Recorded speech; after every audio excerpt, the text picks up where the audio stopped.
ಇವತ್ತು ಕಷ್ಟಪಟ್ಟು ಮಕ್ಕಳನ್ನು ಓದಿಸ್ತಿದ್ದೇವೆ, ಎಲ್ಲೋ ಒಂದು ಕಡೆ ಸಂಸ್ಕಾರ ಕೊಡೋದ್ರಲ್ಲಿ ಎಡವಿದ್ದೇವೆ. ಸಂಸ್ಕಾರ ಅಂದ್ರೆ ಏನು? ದೇವರಾಗೋದು ಅಂತ ಅಲ್ಲ. ನಾನು ಕಲಿತ ವಿದ್ಯೆ 4 ಜನಕ್ಕೆ ಉಪಯೋಗ ಆಗಬೇಕು ಅನ್ನೋದನ್ನ ಪೇರೆಂಟ್ಸ್ ಹೇಳ್ಕೊಡ್ಬೇಕು, ಶಾಲಾ ಕಾಲೇಜುಗಳು ಹೇಳ್ಕೊಡ್ಬೇಕು.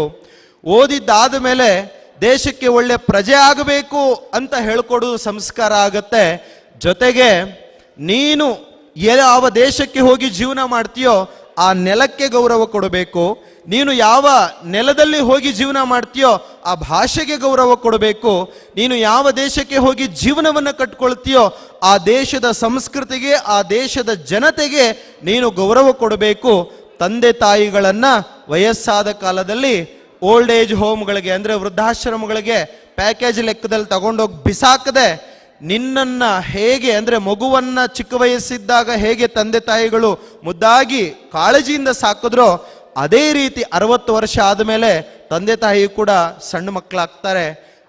ಆಗ ಆ ತಂದೆ ತಾಯಿಗಳನ್ನ ಮಕ್ಕಳಾದಂತಹ ನೀವು ಮಕ್ಕಳ ರೀತಿಯಲ್ಲಿ ನೋಡಬೇಕು ಅಂತ ಹೇಳ್ಕೊಡೋದಿದೆಯಲ್ಲ, ಅದು ನಿಜವಾದ ಸಂಸ್ಕಾರ. ಈ ದೇಶದ ದೊಡ್ಡ ದರಿದ್ರ ಏನು ಅಂದ್ರೆ, ಈ ದೇಶಕ್ಕೆ ಅಂಟಿಕೊಂಡ ದೊಡ್ಡ ಜಾಡ್ಯ ಅಥವಾ ದರಿದ್ರ ಏನು ಅಂದ್ರೆ ವೃದ್ಧಾಶ್ರಮಗಳು.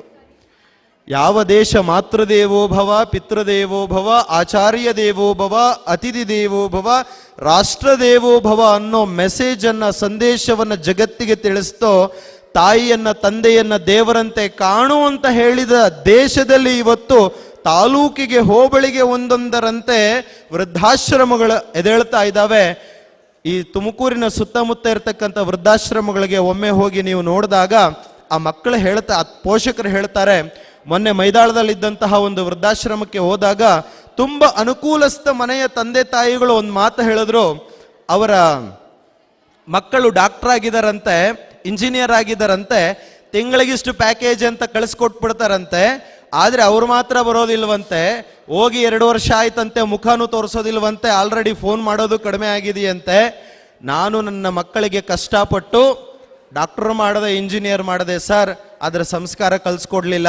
ಸಂಸ್ಕಾರ ಅವತ್ತು ಓದೋ ವಯಸ್ಸಿನಲ್ಲಿ ನನ್ನ ಮಕ್ಕಳಿಗೆ ಕಲಿಸ್ಕೊಟ್ಟಿದ್ರೆ ಇವತ್ತು ನಾನು ಈ ವೃದ್ಧಾಶ್ರಮದಲ್ಲಿ ಮಕ್ಕಳಿದ್ದು ಅನಾಥರಾಗಿ ಬದುಕೋ ಪರಿಸ್ಥಿತಿ ನಮಗೆ ಬರ್ತಾ ಇರಲಿಲ್ಲ ಸರ್.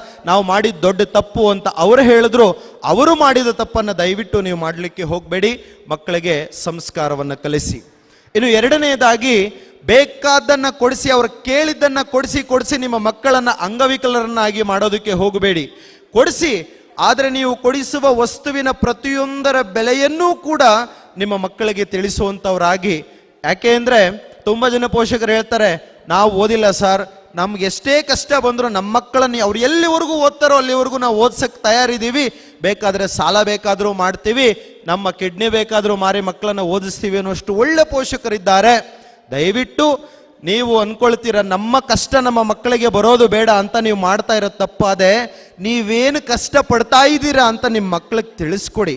ನೀವು ಏನು ಕಷ್ಟಪಡ್ತಾ ಇದ್ದಾರೆ ಅವ್ರನ್ನ ಬೆಳೆಸೋದಕ್ಕೆ, ಅವ್ರನ್ನ ಓದಿಸೋದಕ್ಕೆ, ಅವ್ರನ್ನ ಸಾಕೋದಕ್ಕೆ, ಆ ಕಷ್ಟದ ಬೆವರಿನ ಒಂದೊಂದು ಹನಿಯ ಒಂದು ಕಷ್ಟವನ್ನು ನಿಮ್ಮ ಮಕ್ಕಳಿಗೆ ನೀವು ಪರಿಚಯಿಸಿದಾಗ ಅವರು ನಾಳೆ ದಿವಸ ನಿಮ್ಮನ್ನ ಬೈಯೋದಿಲ್ಲ, ನಿಮ್ಮನ್ನ ಮನೆಯಿಂದ ಆಚೆಗೆ ಹಾಕೋದಿಲ್ಲ.